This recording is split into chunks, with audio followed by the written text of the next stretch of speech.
irrespective of who the guest of honor is, whether it's the president or the minister, because a few days ago there was a huge quarrel on a WhatsApp program on the arts, because there was a function where they were giving awards to actors at the residence of Honorable Lubinda, the Minister of Justice, who is also an actor. He was my young boy in the olden days in Tibisa Theatre.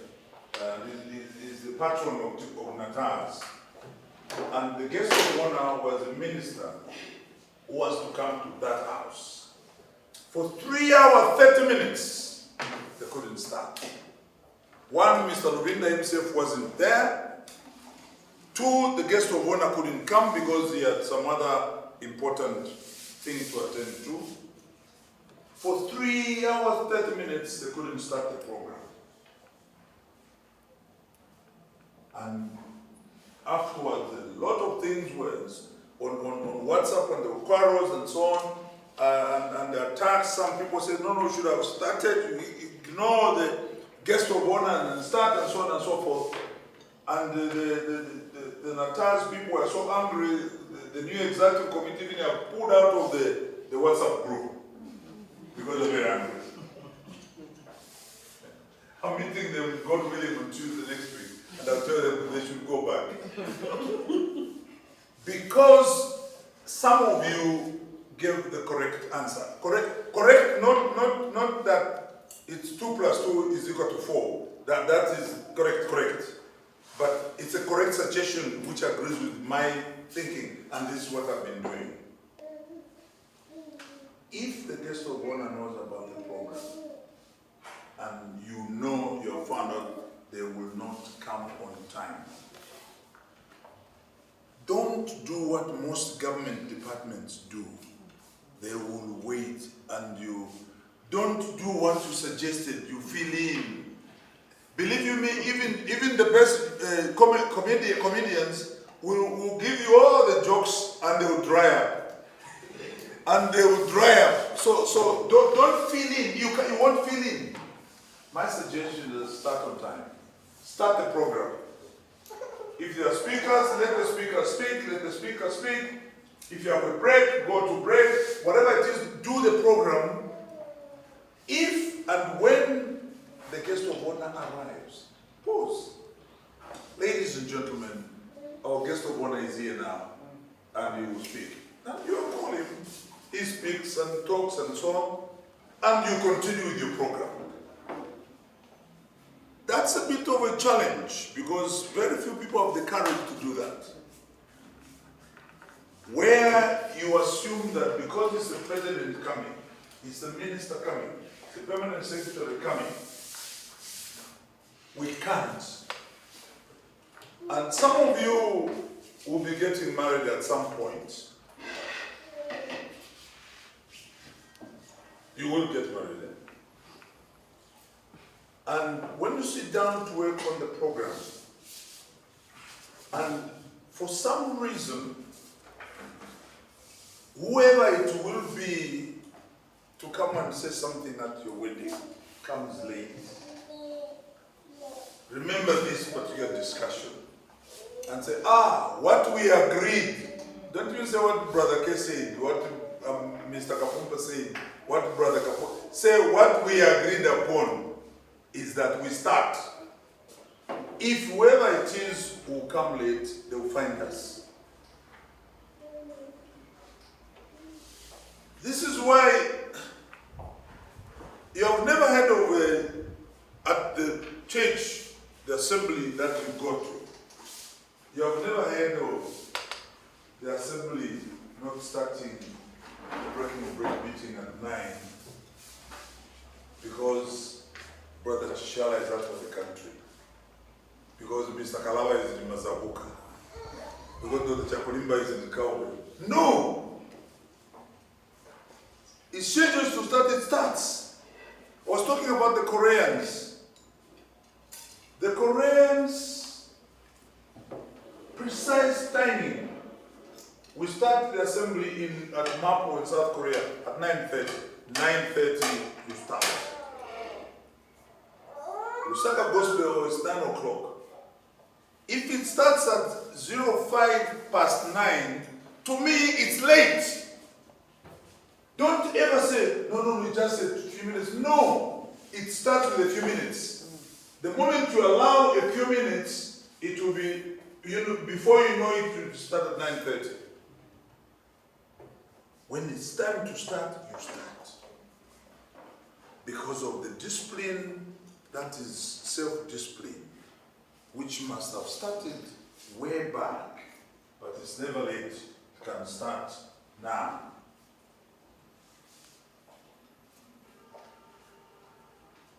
Why do I say all this?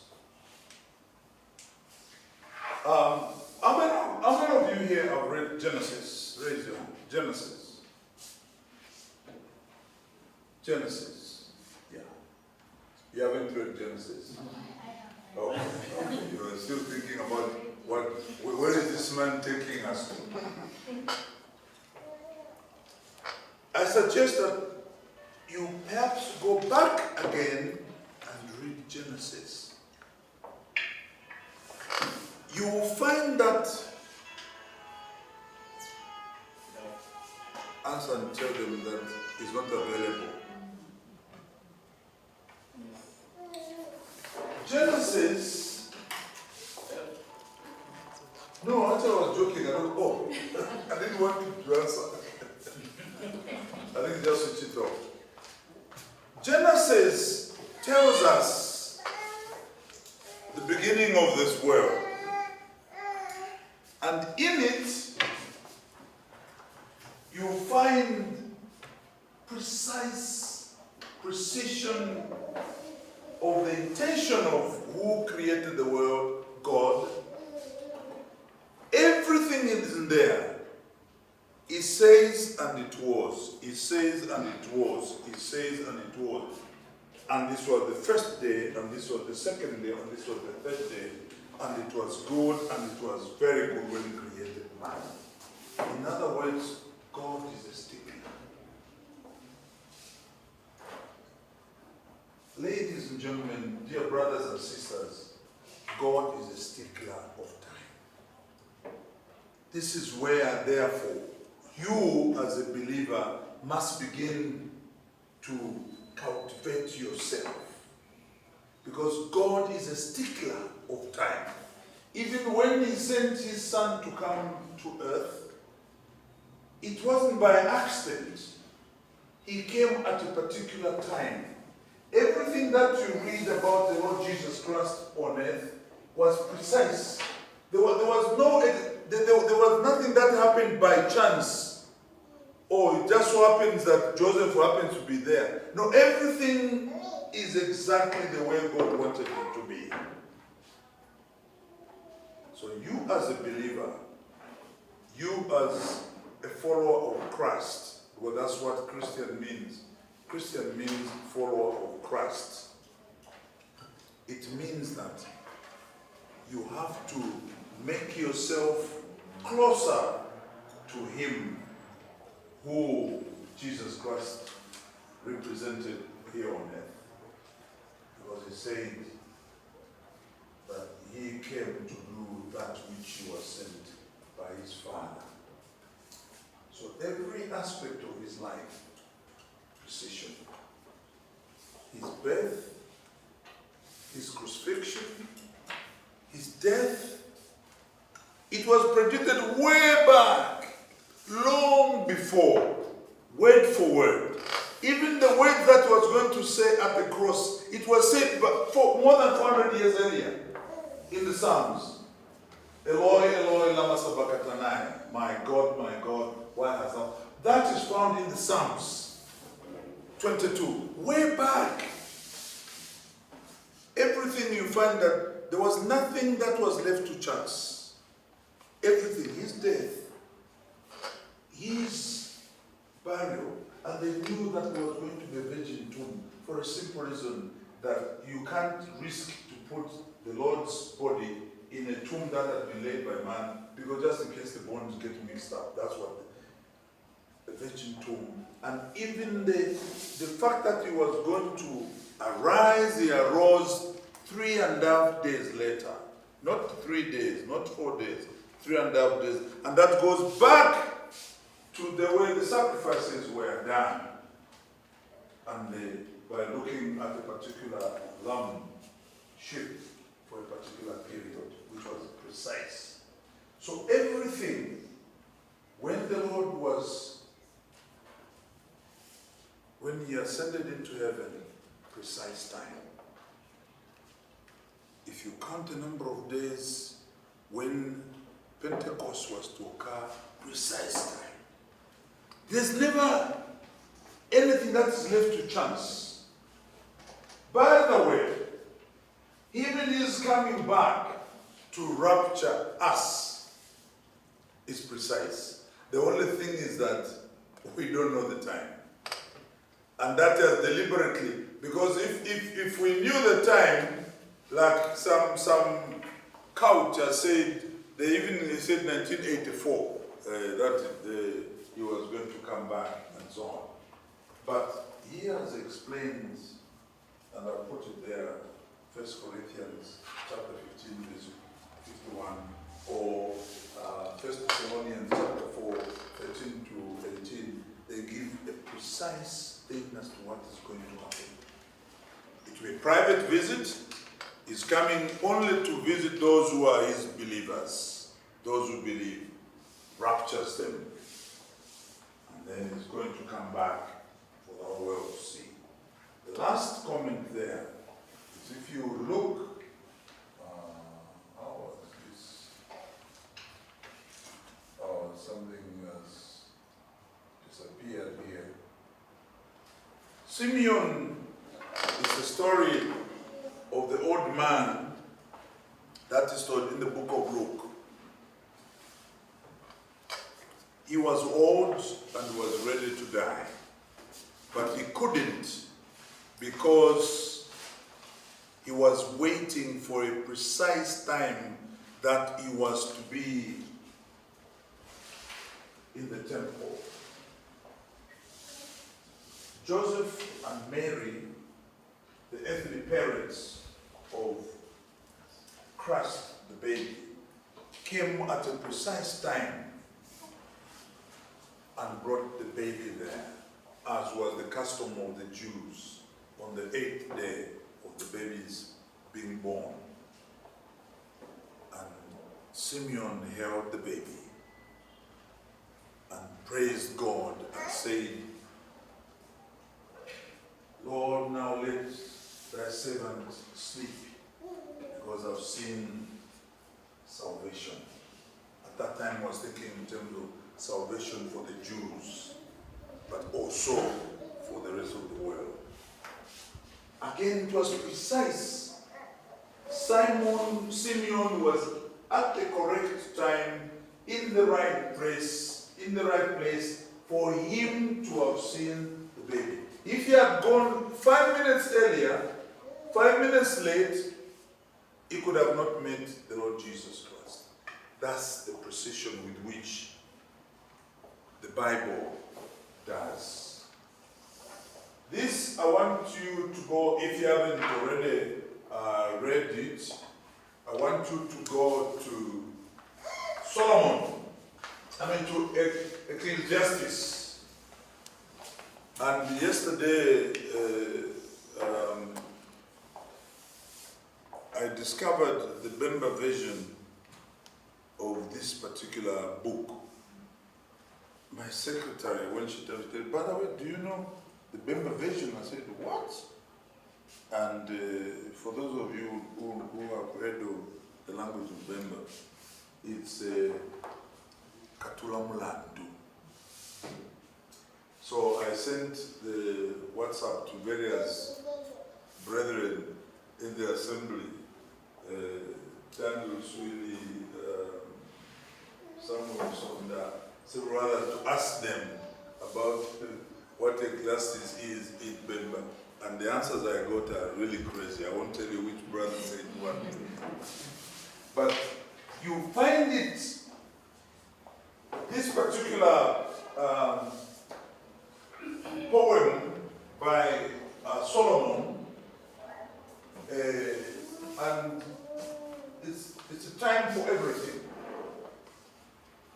This is to emphasize the preciseness with which God the Creator created the earth. Time to kill, time to heal. There are pairs in each one of them, which I would like you to go and read. And like I said, children, I'll make copies so that on Monday you distribute to the friends who are all here. But when you read it, you find, and it will tell you that there's nothing accidental. We may not know, and we do not know when we are going to die, but we will die. It's a shock, obviously, when a friend dies, when a brother dies, when a sister dies, when a relative dies. It's a shock, and sometimes it takes long, depending upon how close we were to those people, for us to come out of it. But just know that the person who created them knew when they were going to go. Because God is a sticker on time. Preciseness, and therefore, because we are believers, the self-discipline that we began with at the beginning of our discussion must be enhanced. In other words,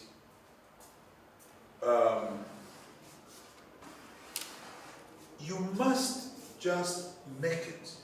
It has nothing to do with whether you own a car or you don't own a car. Just sleep a little earlier on Saturday and wake up a little earlier. I can't survive without an alarm, because I know that if I say to myself, oh well, I'll just wake up, I won't make it. So, and by the way, don't say, uncle, grandpa, we haven't got an alarm. Oh no, each one of your phones has an alarm. Set it. Calculate that from the assembly from where I live to the assembly to take me this much time, by bus, by walk, whatever, and therefore I will take this much time to get ready, and then I will therefore need to wake up at this time. There are some people at the assembly who are perpetually arriving just on the dot. And I sit in the front on Sunday morning. And when we are singing the first hymn, that's when they are walking in.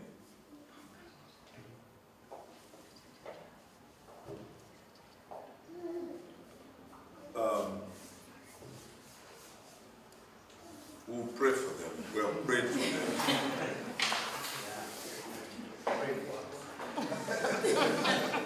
But despite our praying for them, they still arrive late. It's a pity Dixon is not here. You have to tell him that your uncle spoke about time. And he said, just for tomorrow, not any other Sunday, just for tomorrow, arrive and sit down, so that as Davis is announcing, because Wakalaba is not around, is that around? No. So Davis, when Davis begins to announce, I would like Dixon and Jill actually seated. Paul, once in a while, with his dear wife, I don't even see them. I come to discover that because they came later and their seats were taken away. Well, about sitting, it's impossible to take my seat. It's impossible to, because I'll be there in time. When you come in and you want to go, and today I'm going to get Mumba Kapumpa seat, and you come, 2020, they're already sitting. So, as believers, we must ensure that we make time. They sleep early, they wake up early, let our program be later. I know there are so many things that come in between. Somebody has fallen sick, that's understandable. Children can't wake up, and as you grow older, you have babies and you have children. So the pressure begins to show. Kayombo used to sit on the front very early, but now Kayombo with the children, they come in and they are seated there, or sometimes they can't sit there. Kayombo can come somewhere in the back, somewhere there. That's about time. Time is something that each one of us know we have, and it's free. There is no time which costs money. It's free. It's available. God created it. We have it. So let us use it. Let us not expect someone else to make it. And for us as believers, we have to lead the way. For us as Christians, we have to lead the way. We have to be like the Japanese, like the Koreans. It was a pleasure to go to Mapo Assembly in South Korea, in Seoul, for all the Sundays, because well, perhaps they are pushed a little bit too much to a point that it's not even 1 minute before, exactly 9:30 we start. And we finish. We were almost mechanical. And that's a little bit dangerous. But at the end of the day, what I'm saying, dear friends, brothers and sisters, colleagues, ladies and gentlemen, is that time is manageable, and we can manage it.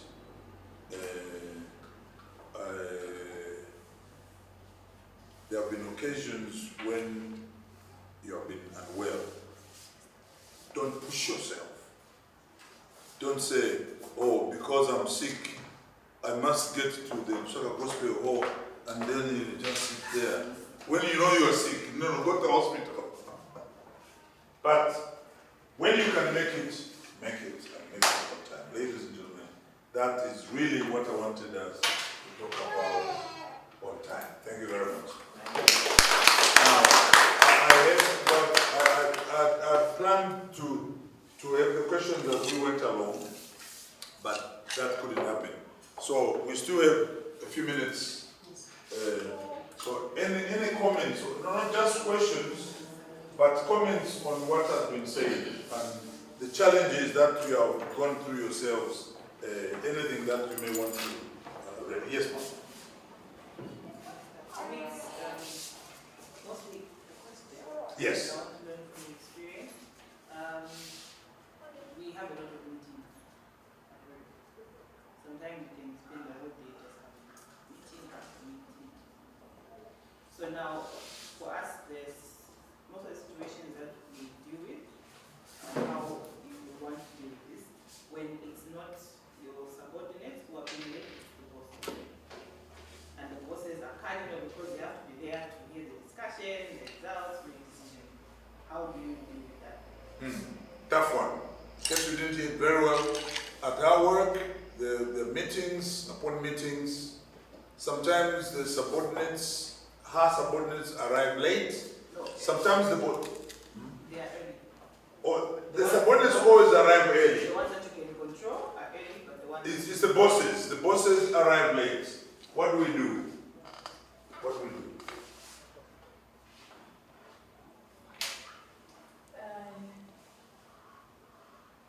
In my experience, that's very hard, especially when it's the bosses that are coming late. So I think in articles in always emphasize to say let's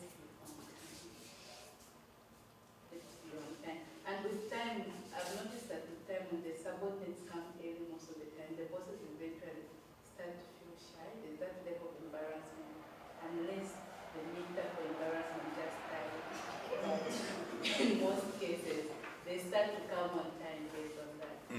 what we do? The bosses come late, the juniors are there on time.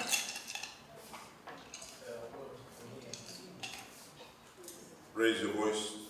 I think for me, if, like you said, if they already know the program and they have the program on their stage, we would start and then see how they can improve on time. Because if we keep on waiting, like you said, the meeting after meeting, we're delaying other meetings. Yeah. What do you do? I think what I would do will depend on the number of circumstances, and this will include the nature, what kind of a boss do you have. There are some bosses who would take it lightly if you start a meeting and not informing them. That would be considered insubordination. And then also, how important is the meeting? Is it something that can go on? Let's assume the meetings are important. That's a tricky one. I really think in every organization there is a way you can get through to the process. So there is a channel of getting through to them. So you use that means of telling them that maybe you tried coming earlier and the consequences of what they're doing. So I don't think there's an organization where the process are just like Untouchable, unreachable. What we had a similar problem, and what we started doing, we got a very flexible. So, for example, if they're having a team meeting and you know the boss is always late, we have another meeting immediately after that. And so we'll start. Sometimes we wait for him, he comes, we'll start, but the minute it's 8:50, we have to go. And we will emphasize as we're going. If you have been earlier, we'll start earlier. And then once we're doing after that, actually, it's just to start the meeting. If mine is because he knows if you don't start, you'll miss the next meeting. Earlier, you remember I was given an example of what happened the very first Ngoma Awards meeting, you remember? And fortunately, that time it was the boss who was on time, me. 9:30 people were not there. They arrived almost an hour, 45 minutes late. And the meeting was called to order, and the meeting adjourned to the following day. And the following day, everybody came on time. So my suggestion is that, which has come through here, my suggestion is simply that. Start. Whoever prepares it, whether it's the boss who has given you the time, or one of you, whatever it is you have agreed, you're starting the meeting at 8:30. When it's 8:30, you start.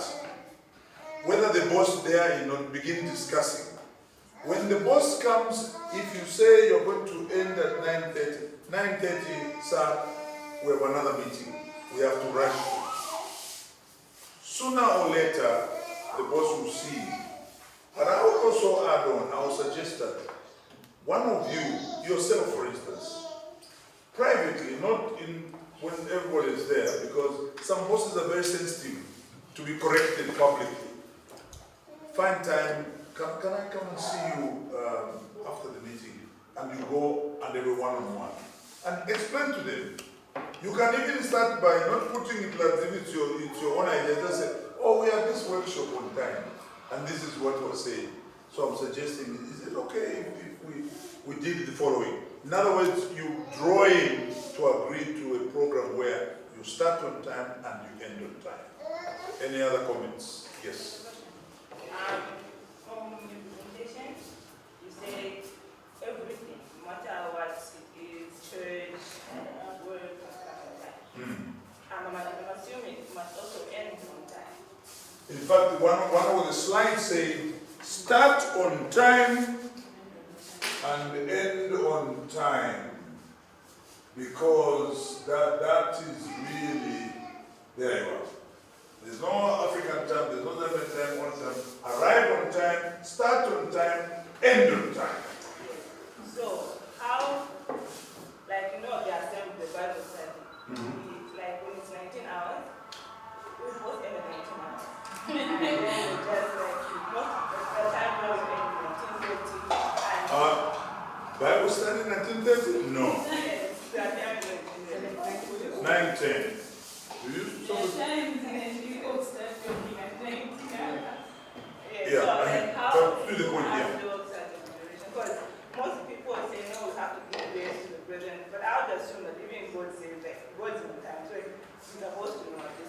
God does not want you to go beyond the time you have set for yourself. This I can assure you.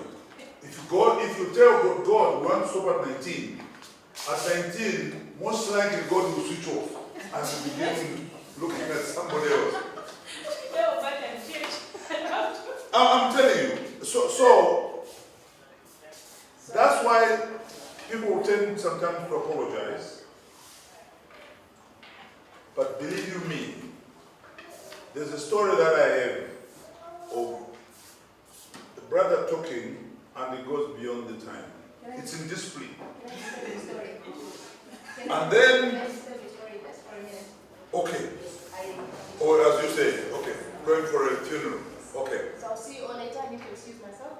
Yeah. I can change service to a Okay. Yes. Feel free to take over. You are one. Okay. Okay. This will fall. Okay. Yeah. So there's a story that the elder person is here, and then the man goes beyond time, and people begin to chat, and then he says, "But you're making noise." So he asked the old man to stop the noise, and the old man said, "No, it's you who has gone beyond the time. Come and stop them from making noise." I was a victim when I just began coming to the assembly hall, and I gave a ministry on Sunday, and I didn't know that the Sunday meeting was for 30 minutes only. So I finished at 1:45, and I thought I'd even saved 15 minutes. Well, I thought it was 1 hour. And I told Brother Jeff, I said, "Oh, today managed, you know." He says, "No, yeah, but you have gone beyond by 15 minutes." I said, "What do you mean?" He said, "No, it's 30 minutes. I felt so bad. 2 Sundays later, when I went up the pulpit, I actually apologized. I said, "Look, I'm really sorry." From that time, every ministry that I've undertaken, I've always made sure sometime. You're very right. There are some brothers who have begun talking at 19 hours in the Bible study. Whoever it is, that's in display. Yes. Well, if they start at 19, they'll go beyond. And then it's in display. Whether it is me or Mumba Kapumpa who begins to talk at 19, it's in display. So it's very, very important because once your mind has been set to finish at 19, and then you have to endure, you have to bear the pressure of listening to me or to anybody else after 19, it's in display. And all the brothers who do that must be taught so, including Mumba Kapumpa and the other brother who goes beyond that. Yes. Just related to the point you raised, oftentimes we've made meetings subject to the guidance of the Holy Spirit. Yes. So how does that fit in, especially during the remembrance meeting where people just feel like they are led to pray and go on? What is the answer? There's a very simple answer to that. Come again? We have to regain the time. And one of the things which I see to be a big challenge is the preparation. How much do we prepare for what we come to do? Like she spoke concerning the Bible study. Sometimes we start late, we don't start in time, or people are not fully prepared. That means there's that redeeming of time or personal level. In the end, it affects everyone. If we get to have that discipline time, we manage it well, but also be seen when we gather together. So, what about the issue of being in the spirit? Is there an answer to that?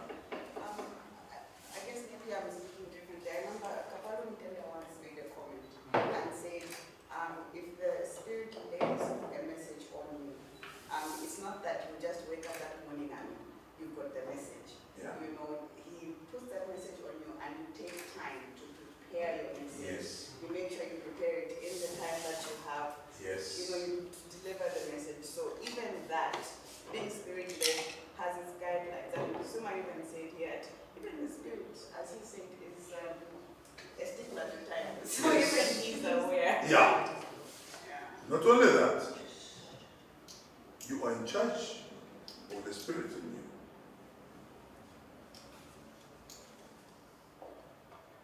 Whatever is in you, you are in charge. And anyone who says, I was led by the Spirit, that's why I spoke longer, is telling a lie. Because the prophet is in charge of the Spirit. God is a stickler on time. He wants everything precisely. In seconds. If you agree that we shall finish at such and such a time, that means that is the time God wants you to finish at.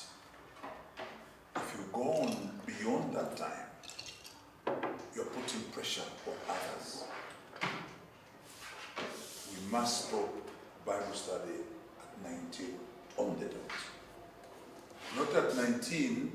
You see, the preparation that we have must be preparing to go and speak. But preparing to go and speak, if you stand and another brother stands, one of you must quickly sit down. Once that brother sat down, that brother must say, the Lord didn't want me to choose a hymn or to pray. When that brother stands up and prays or chooses a hymn, you can't immediately after you finish it, you stand up. This is the hymn I wanted to pick, and you choose it. No! The fact that he stood up and he has spoken means the Lord perhaps wants you to listen to him. The Lord perhaps doesn't want your hymn to be sung. But I've seen brothers, somebody stood up and they still come and stand up. Hymn number so. How great that hymn is, how appropriate that hymn is, we don't want to hear it today. We don't want to sing it today.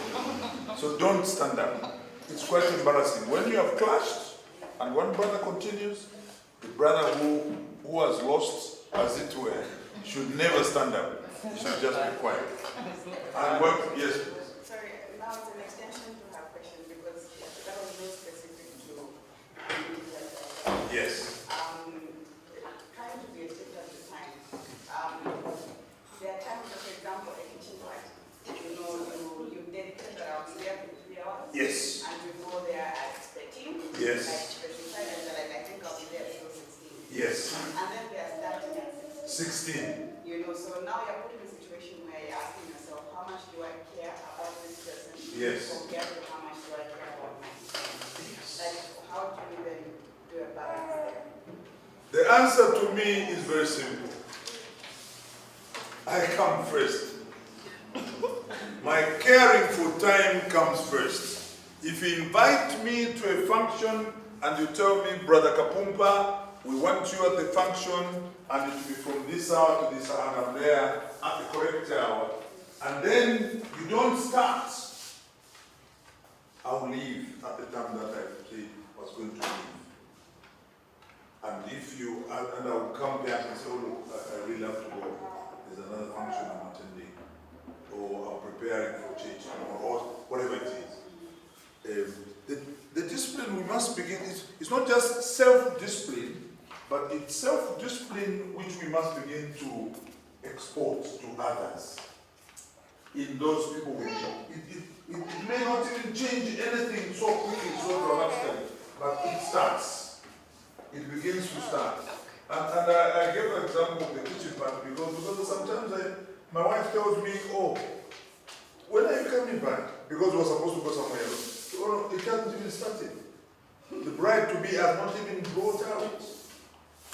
Why? Because the grooms okay, this is total deviation, but let me say it so that you know that Kapumpa said it. A kitchen party is for the bride-to-be. A kitchen party has nothing to do with the groom-to-be. So this stupidity of taking flowers there and you're wearing the same shirt and you're being taken over. It's rubbish. A kitchen party is for your wife to be. Don't go there when we're waiting for the groom. And some excuse has been given to and made up and said, no, because we want to know if the guy appears there or he appears on Zambia's magic, then that we know that he's engaged to that girl. No, a guy can get engaged to many girls and he can go to all the kitchen parties. A kitchen party is for the girl to be. Don't ever, if anyone says to you, oh, I was very happy when I saw on Zambia's magic, one girl says, no, why should he come? The presenter says, but everybody says, no, not everybody. He didn't want to come because he couldn't come. And I was not going to accept it if he came. I saw our young sisters, but I didn't see the rest of it. I don't know how many of you saw the Pondela girl, Lydia. It was on TV. What I don't know is whether the husband came or not. I'll check with my wife. Yes, ma'am. So I'm just a comment follow up on her question. Yes. I think you mentioned it in the presentation that time once lost cannot be regained. No. And I think as a host, if you are hosting people, you need to respect their time. Keeping time is a sign of respect. Yeah. So if they do not respect your time, and if people they don't respect your time, and every time you are okay with it, you tolerate it, people make the assumption that you are okay with that, and it sets precedence. And so I think even on what Carlos said on the meetings at work, these things tend to set precedence. So we tolerate our voters coming late or the bride coming late at an event. It sets precedence, and that's why in Zambia I feel we have set this precedence that Zambians are always late. It's Zambian time. So my take from all that is, if it's a meeting at work, where I work, we send reminders before the meeting. Yeah. 15 minutes before something will pop up, you need to be seated. If you are not in the meeting at that time, what would then happen is now we've come up with we've agreed that if you are late for the meeting, you will pay a penalty for it, regardless of who you are. Yeah. And I think it extends to everything else. If the bride is late, you showed up, you respected her time because she set the time. She could have been there at that time. If the bride is late, even if she's a friend, she has disrespected your time. And there were other programs set for that time. So I think Alanko says we apologize, that's how okay, I have to head out. Yeah. But you've done your part. Yeah. The Chilanga Mulilo, where they bring food from the girls' side to the boys' side, from particular types of ethnic grouping in Zambia. Auntie Chisanga's Chilanga Mulilo, to me, at that time I was fairly high in the country. So the people I invited were ambassadors, a very large chunk of ambassadors from other parts of the world, and they were very anxious to come and see. And there was a time shown there, 13 hours. Believe you me, Chisanga knew about that. Ichilanga Mulilo, people are always late. Not my Chilanga Mulilo. They arrived at 5 to 1. We couldn't allow them in because the ambassador of Sweden wanted to be done. She arrived at exactly 1 minute to 13. So we told them to hold. She arrived and she was given the Chitenge and she was at the gate receiving them. They arrived on the dot. And that's on video. So in other words, there's no function. The fact that God created everything on time. There is no function on earth which cannot start on time, including weddings, including kitchen parties, including meetings of this one, including meetings in the assembly. Any other comment? Perhaps the last two comments. Yes. For me, in my line of duty, I've always had a very big challenge because the project that I'm currently working on is government-led. So you find that I work closely with the ministry, and would set time to say the meeting will start at this time.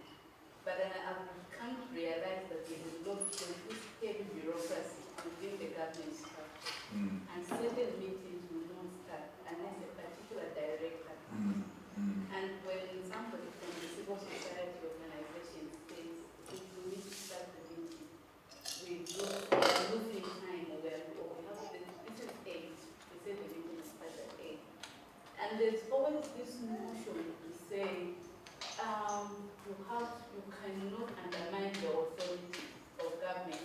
And others will walk in the meeting and will tell you, Boma is never late. They have all these expressions about time. But the chairman is never late, he's only delayed. So I'm put in a very awkward situation. One, because you want the project to succeed. You start on your day, you keep the program. And then two, you do not want to seem to be pushing an agenda. Yes. And you are in some sort of very awkward position, and I'm always left to ask myself, now what do I do? Because when you whisper to somebody, I think we can start. No, she's coming. She's on our way, like maybe she's 30 minutes late. And then, can we please start this meeting? And then when this particular individual arrives, they say 1 or 2 words, and then they sort of rush you through the meeting. So you find And they leave. Yeah, and the quality. Because they have other meetings. Exactly. So you find that the quality of what the discussion, I feel like some along the way we compromise on the content of the discussion. Because we are trying to rush through the process. And to this day, I've been in this particular project for a year. It still leaves me with a lot of questions and in a very, very, very awkward position. Yeah. That's the answer. The answer is that it doesn't matter how important that person is. First of all, what perhaps we could have also discussed a little, as you were talking, and it reminded me, perhaps we should start by the actual time set. It's ridiculous when we know that the traffic jams and everything else in town, the meeting won't start at 8. But you put on the program, meeting starts at 8. You know, the person who is typing, the person knows nobody will arrive at 8. So that's the first thing that is done.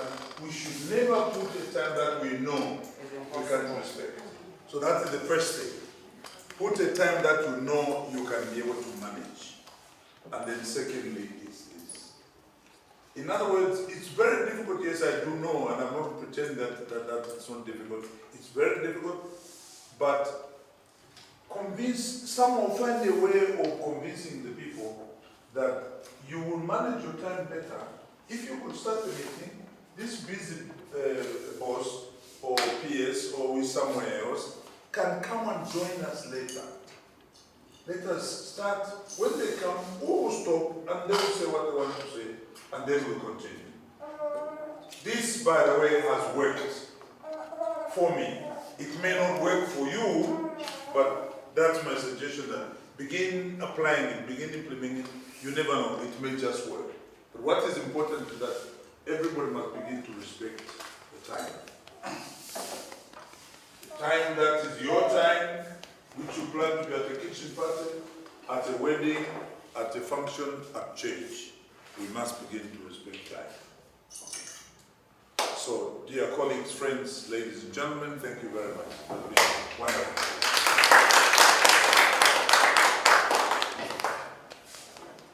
Okay, one another round of applause for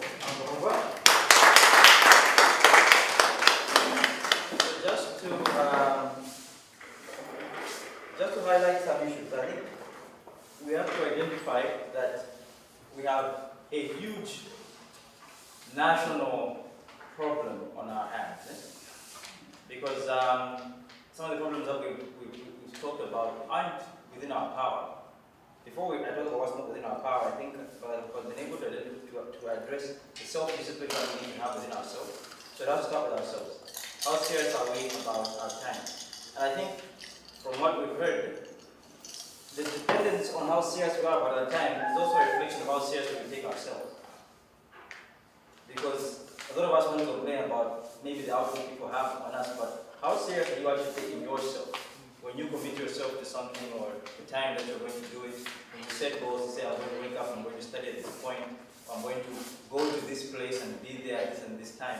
How serious are we to be able to actually fulfill the commitments that we have?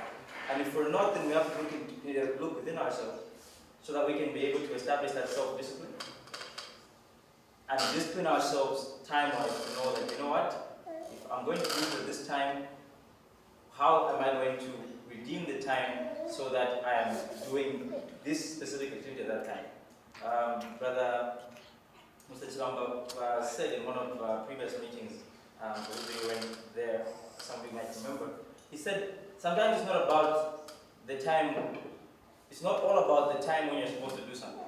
It's actually about the time before. What are you doing to meet that time? So if we're supposed to be here at 9, what are we doing before 9 to make sure we are here at 9? That's basically what we're supposed to be looking at within our own self-discipline. What am I doing to be able to make sure that I'm there at 9? And you know, okay, first from my place to this place is going to take me this much, it's going to take me this much time to drive, it's going to take me this much time to get ready. A lot of our lives are actually, they're repetitive. At this point in time where we've reached, we all know how long we take to get ready. To dress up, to eat our breakfast or whatnot. There are no question marks as to that. We're all mature human beings and we know in the morning it's going to take me this, because we do it every day. And it generally takes the same time every day. Unless there's something special you're going to guess or whatever. Those who have kids, I'm sure at some point in time, you also are able to factor in to say, it's going to take me this long to prepare my kid. Those of us who are single, we know it's going to take me this long to do ABC. And therefore, we factor in that time. I found it interesting when you're talking about the Japanese and that timetable, because I remember it wasn't the coronation of the Queen, but it was some jubilee of sorts.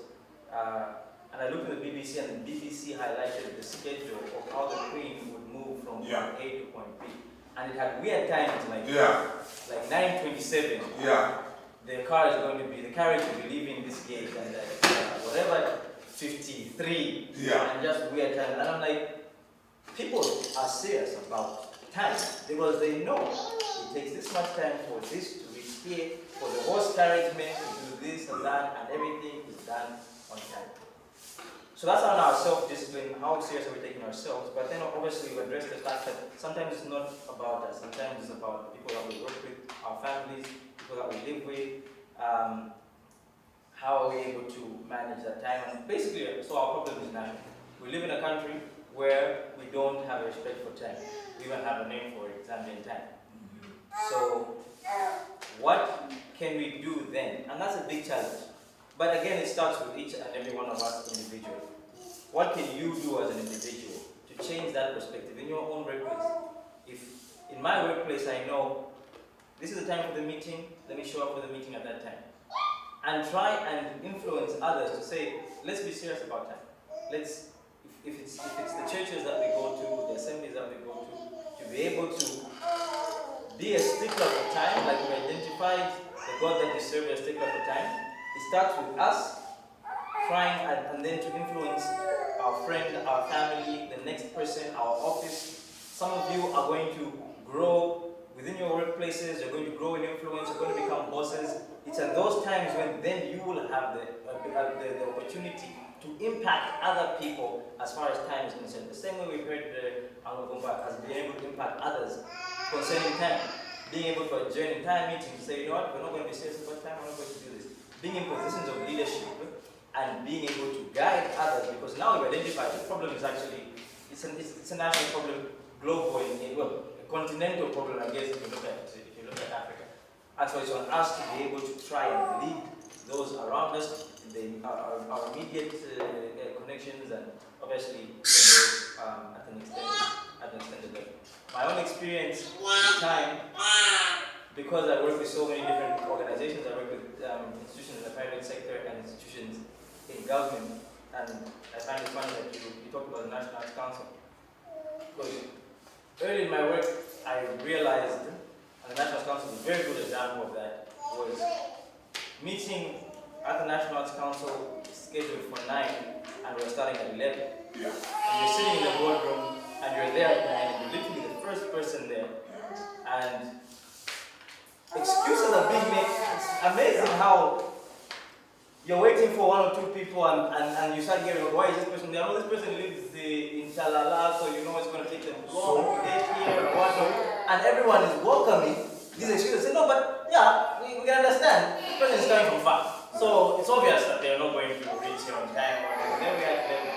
And I think we should be people who are not ready to take excuses for, again, if we redeem time, we should be able to make each other accountable to say, if this is going to be scheduled at this time, we can't make excuses for you coming.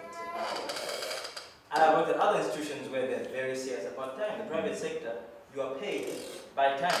Yeah. You know, a very enlightening experience was another meeting, 9 hours, be there 9, and you show up. Unfortunately, again, I sometimes have meetings where it takes you 15 minutes just to get from the gate to the actual office boardroom, because there's all sorts of security protocol and whatnot, and by the time you actually get to the meeting.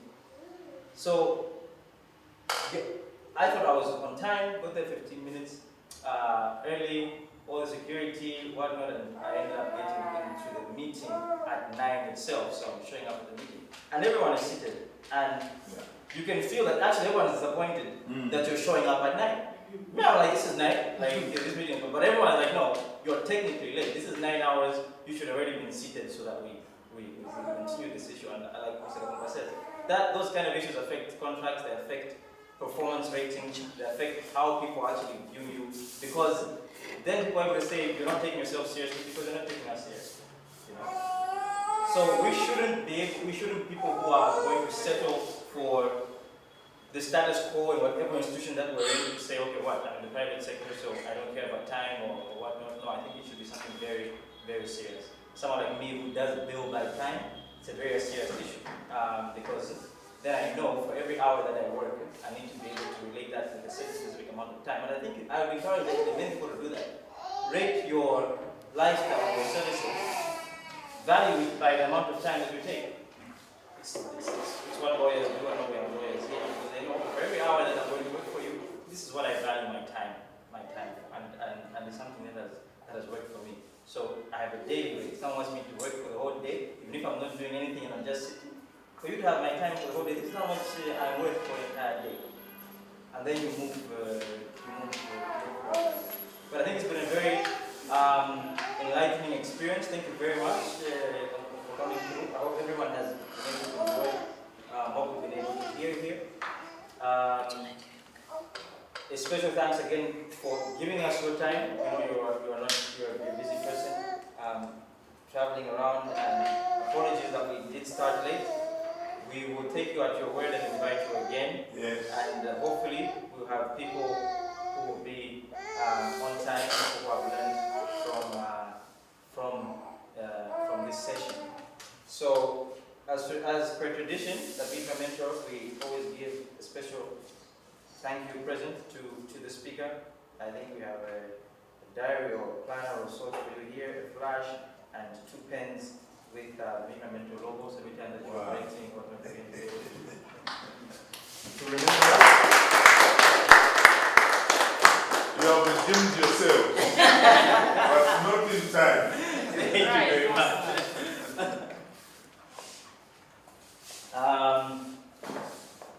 Also, another Mumba Mentor tradition is a prize for the person who came the earliest to this meeting, and as Mr. Kapumpa did point out, that was September. She gets a book titled How to Enjoy Your Life and Job by Dale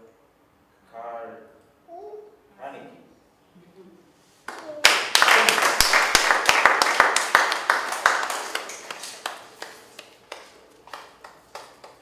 Thank you very much. Okay, so we come to the end of our meeting. Just a few announcements going forward. This is the last meeting. This is the last Liga Mentor meeting of the year. It's been a very interesting journey. We had our opening meeting. I think that was March or so, where our brother and uncle Kapumpa was able to come through and we had a full question and answer session with many of the mentors that have already come through to give us lessons. We had our brother, our uncle, Mr. Chabunga Lungu from Barclays/Absa, came through and gave us some very interesting talk on the journey of life. And today we had the extreme privilege of having Ambassador Mumba Kapumpa come through and give us a talk on 10. Next year, we're coming back harder than ever. Just to give you some of the plans that we have outlined, we're hoping to make Youth Mentor much bigger than it is as far as the organization is concerned, as far as the number of interactions that we have with each other is concerned. We hope by January we'll have the website up and running. We'll have some social media content that we're able to share, some experiences that we're able to share at personal levels, and obviously the meetings that we already have scheduled.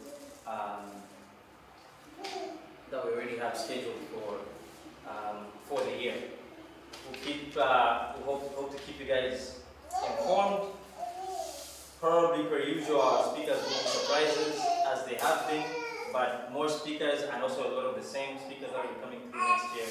And we'd like your continued support, continued questions, want to help each other grow, because I guess the main point of this is so we can help each other grow in the industries that we're in the schools, in our families, and just how we approach life so that we can be able to do so to the best of our ability and to the best of the ability which God has given us. So thank you very much for coming, everyone.